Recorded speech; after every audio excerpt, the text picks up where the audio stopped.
с нашими объектами, которые подлежат ударам. Значит, первое. На позиции вокруг России выходят корабли военно-морского флота, оснащенные противоракетными комплексами «Иджис». Вот вы видите, как встали эти корабли. Второе. К границам подходят самолеты США, наносят удары крылатыми ракетами. Вот эти удары, вот они. Да? По российским станциям предупреждения о ракетном нападении и радарам основных систем противовоздушной обороны. Дальше на боевые позиции вокруг России всплывают стратегические подводные лодки. Подводные лодки наносят удары по России ядерными баллистическими ракетами «Трайдент-2», уничтожая базы и позиции стратегических ракет, заводы ядерных боеприпасов, аэродромы и другие стратегические объекты. Вот так, например, выглядит по Козельску это.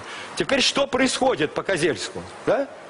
Точно такой же план у нас это есть. 4, но я говорю вам об этом плане. Мы сейчас антиамериканизм. Генеральный штаб этим занимается. Я же не в США обсуждаю Россию. Генеральный штаб за это получает деньги. Происходит следующее. Есть зоны вокруг Козельска, по которым, так сказать, должна, так сказать, распространиться, так сказать, заражение выше 400-500 БР.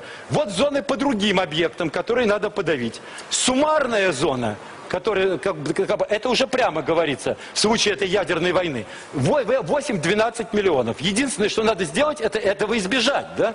Не надо нам, чтобы у нас погибло 8-12 миллионов человек. А что надо делать? Враждовать с ними? Никоим образом. Надо быть сильными. Надо все время быть сильнее, сильнее, сильнее.